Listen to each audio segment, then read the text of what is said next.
Hi everyone, welcome back to my channel UPSC is Easy. My name is Shriya. We are going to start with chapter subordinate courts. Last lecture में हमने high court खत्म किया, उसके पहले हम supreme court कर चुके हैं, तो अब सबॉर्डिनेट कोर्ट्स करने वाले हैं. स्टेट जुडिशरी की अगर आप बात करें तो हाई कोर्ट देखते हैं आप, उसके नीचे आप देखते हैं सबॉर्डिनेट कोर्ट्स. ये जो वर्ड है सबॉर्डिनेट, ये वर्ड ही इसलिए है because of its relative position with respect to the high court. They function below and under the high court at district and lower levels. इन्हें आप lower courts भी बोलते हो. आर्टिकल 233 ऑफ द कॉन्स्टिट्यूशन से लेकर आर्टिकल 237 पार्ट 6 में ये आपको कुछ प्रोविजंस हैं जो सबॉर्डिनेट कोर्ट्स से रिलेटेड आपको मिलेंगे. So you must remember article 233 to article 237 part 6 of the constitution. यहाँ पे हम फर्स्ट प्रोविजन देखते हैं, अपॉइंटमेंट ऑफ डिस्ट्रिक्ट जज. Appointment, posting, promotion of district judge in a state of district judges in a state are made by governor. Governor ये कैसे कर रहा है? In consultation with high court. क्या बोला मैंने? First we are talking about district judges. District judges की appointment, posting, promotion जो है governor कर रहे हैं in consultation with high court. There are certain qualifications that a district judge must have. He should not already be in service of center or state government. Already service में नहीं होने चाहिए. He should have been an advocate or pleader for 7 years. ठीक है? सबसे पहले he must not be already in service of center or state. Second, he should have been an advocate or pleader for 7 years. 7 years की बात हो रही है.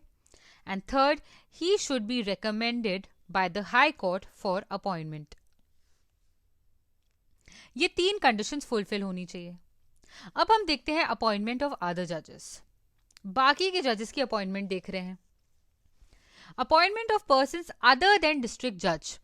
District जज को छोड़कर बाकी लोगों की अपॉइंटमेंट जो है to judicial services of a state is made by the governor after consultation with the state public service commission and high court. Right? क्या मतलब है? अपॉइंटमेंट जो है of other judges except DJ which is district judge को छोड़ के बाकियों की अपॉइंटमेंट की बात कर रहे हैं through judicial services to judicial services of a state. कौन कर रहा है? गवर्नर कर रहे हैं, consultation with state public service commission and high court. In practice अगर आप देखें तो स्टेट पब्लिक सर्विस कमीशन जो है वो एक कंपेटिटिव एग्जामिनेशन कराते हैं, ये आपको पता ही है, for recruitment to judicial services of the state. ये हमें पता है already. Now we talk about control over subordinate courts. Control over district courts and other subordinate courts, including the posting, promotion, leave of persons belonging to judicial services of a state, and holding any post inferior to the post of district judge is vested with who? Is vested with the High Court. Control over district courts and other subordinate courts, including posting, promotion, and leave of persons belonging to judicial services of a state and holding any post inferior to the post of district judge is vested with the High Court. Interpretation देखते हैं. District judge की जो definition है या district judge जो है, what does it include? ये जो term है, it includes judges of a city civil court, additional district judge, joint district judge, assistant district judge, chief judge of a small cause court, chief presidency magistrate, additional chief presidency magistrate, sessions judge, additional judge, sessions judge and assistant sessions judge.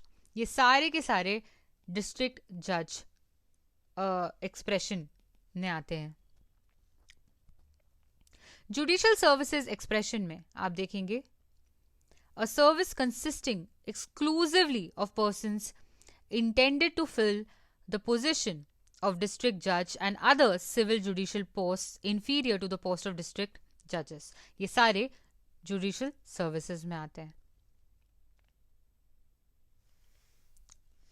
Application of the above provisions to certain magistrates.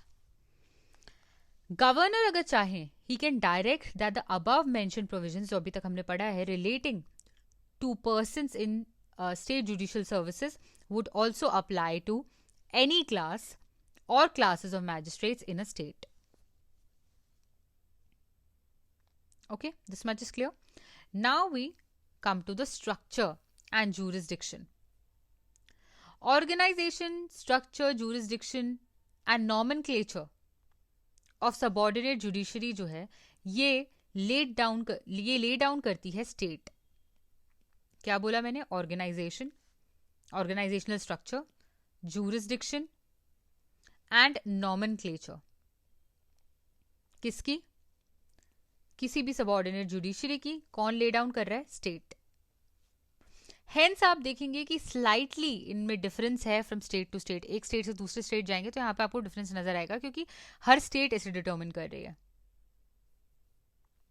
Broadly अगर हम देखें तो ये tier system आपको देखने को मिलता है civil as well as criminal courts का बिलो हाई कोर्ट्स. डिस्ट्रिक्ट जज जो है, right, district judge is the highest judicial authority in district. इनके पास ओरिजिनल jurisdiction होता है as well as appellate jurisdiction होता है. ठीक है, in both civil as well as criminal cases. right? इसका मतलब यह है कि जो डिस्ट्रिक्ट जज है वो ही सेशंस जज भी है. राइट? क्या बोला मैंने? जो डिस्ट्रिक्ट जज है he is the highest judicial authority in district. इनके पास ओरिजिनल जुरिस्डिक्शन भी है और एपेलेट जुरिस्डिक्शन भी है for both civil as well as criminal cases. मतलब यह है कि जो डिस्ट्रिक्ट जज हैं वो सेशंस जज भी हैं. जब ये डिस्ट्रिक्ट जज जो है सिविल केसेस के साथ डील कर रहे होते हैं तब उन्हें डिस्ट्रिक्ट जज बोला जाता है. जब ये क्रिमिनल केसेस के साथ डील कर रहे होते हैं तो इन्हें सेशंस जज बोला जाता है. ओके, इतना क्लियर है? डिस्ट्रिक्ट जज जो है एक्सरसाइज करते हैं both judicial as well as administrative functions. तो यहां पे आपको जुडिशियल प्लस एडमिनिस्ट्रेटिव फंक्शंस देखने को मिलेंगे ऑफ अ डिस्ट्रिक्ट जज.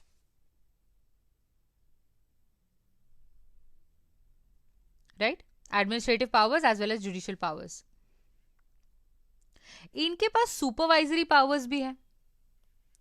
ये क्या सुपरवाइजरी पावर्स होंगी? Supervisory powers with respect to subordinate courts in district. Judicial powers, administrative powers और supervisory powers with respect to subordinate courts in district.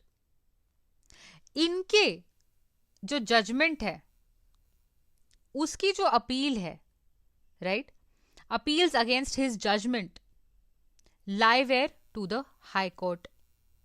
तो यहां इनके जो जजमेंट की अपील है वो आप हाई कोर्ट के पास लेकर जाएंगे. जो सेशंस जज हैं, वो क्या कर सकते हैं? He has the power to impose any sentence including life imprisonment and capital punishment. Capital punishment का क्या मतलब होता है? Death penalty. लेकिन आपको ये याद रखना है कि जो सेशन जज कभी भी डेथ पेनल्टी पास करते हैं, कैपिटल पनिशमेंट देते हैं, that is subject to confirmation by who? By High Court. चाहे इसके अगेंस्ट अपील फाइल हुई हो या नहीं हुई हो, स्टिल अगर कैपिटल पनिशमेंट दी है सेशंस जज ने तो confirmation it is subject to confirmation by the High Court, whether there is an appeal or not. This much is clear? Okay. You must also know कि ये जो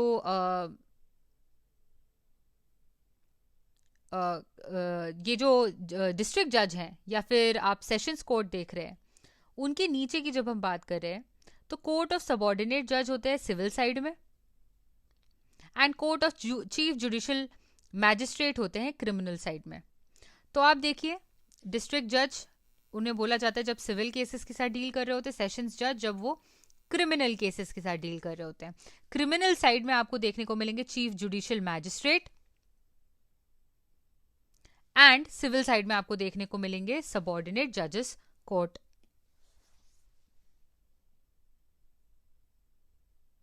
ये जो सबॉर्डिनेट जजेस कोर्ट है, this court, this judge exercises unlimited pecuniary jurisdiction over civil suits, right? इनको आप subordinate court जज जो है, इनको आप सिविल जज भी बोलते हैं, इन्हें आप सिविल जज सीनियर डिवीजन भी बोलते हो, सिविल जज क्लास 1 भी बोलते हो, राइट? इनको आप कौन सी पावर भी दिया जा सकता है? इनको पावर भी दिया जा सकता है ऑफ असिस्टेंट सेशंस जज.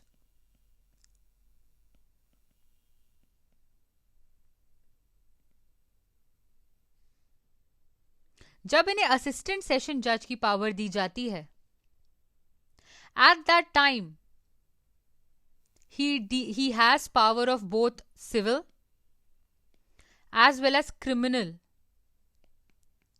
cases, just like that of district judge. So subordinate judge court को आप सिविल जज भी बोलते हो, इन्हें आप असिस्टेंट सेशन जज की भी पावर दे सकते हो, और जब ये असिस्टेंट सेशन जज हैं तब वो सिविल और क्रिमिनल दोनों केसेस के साथ डील कर रहे होते हैं. ठीक है. सो सिविल साइड अभी हम देख रहे थे, सिविल साइड में हमें मिले हैं सबॉर्डिनेट जज कोर्ट, इनके नीचे आप देखेंगे मुंसिफ कोर्ट, इन्हें आप बोल सकते हो सिविल जज जूनियर डिवीजन, ये सीनियर डिवीजन थे. ठीक है. या फिर सिविल जज class 2, right? This much is clear? This much is clear, right? अब हम देखते हैं क्रिमिनल साइड में. ये तो हमने देख लिया. When we talk about the criminal side, then you see sessions जज के नीचे आपके पास जो अथॉरिटी है वो है चीफ जुडिशियल मैजिस्ट्रेट कोर्ट की. ओके. ये जो चीफ जुडिशियल मैजिस्ट्रेट हैं, ये डिसाइड करते हैं criminal cases which are punishable with imprisonment for a term up to 7 years. 7 साल तक की इम्प्रिजनमेंट के केसेस के साथ डील करते हैं ये. At the lowest side you have judicial magistrates court. ये जो मुंसिफ हैं, इनके पास लिमिटेड ज्यूरिसडिक्शन है, और ये बहुत ही छोटे सिविल केसेस और स्मॉल पिक्यूनरी स्टेक के साथ डील कर रहे होते हैं. ठीक है. और जो जुडिशियल मैजिस्ट्रेट कोर्ट है, ये डील कर रहे होते हैं with criminal cases which are punishable up to a period of 3 years. Imprisonment जिसमें 3 साल तक का मिल सकता है, उन केसेस के साथ डील कर रहे होते हैं ये. ओके. अगर हम मेट्रो सिटीज की बात करें, मेट्रोपॉलिटन सिटीज की बात करें, तो सिविल कोर्ट्स आपको देखने में मिलेंगे सिविल साइड में चीफ जजेस, and courts of metropolitan magistrates आपको देखने को मिलेंगे क्रिमिनल साइड में. आप देखेंगे कुछ स्टेट्स हैं, प्रेसिडेंसी टाउन्स हैं, जिन्होंने स्मॉल कॉज कोर्ट बनाए हैं, सेटअप किए हैं। प्रेसिडेंसी टाउन्स यानी कि पहले आप दिल्ली, बॉम्बे, कैलकाटा, मद्रास को प्रेसिडेंसी टाउन्स बोलते थे, दिल्ली, बॉम्बे, कैलकाटा एंड मद्रास को। ठीक है, तो आप कॉज कोर्ट्स आपको देखेंगे एस्टैब्लिश्ड कुछ जगहों पे।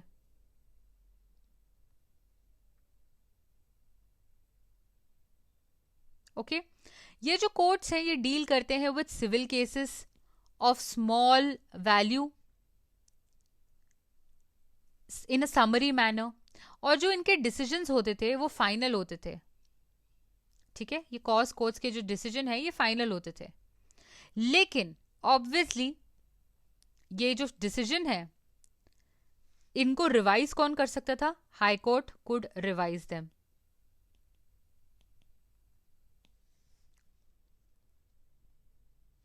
कुछ स्टेट्स में आप देखेंगे पंचायत कोर्ट्स आपको देखने को मिलेंगे। ये जो पंचायत कोर्ट्स हैं ये petty criminal cases and petty civil cases के साथ डील करते हैं। कहीं कहीं में से अदालती पंचायत बोला जाता है, पंचायत अदालत बोला जाता है, ग्राम कचहरी बोला जाता है, न्याय पंचायत बोला जाता है, एक्सेट्रा। That is it. सिर्फ इतनी ही चीजें थी इस चैप्टर में। In the next lecture we will continue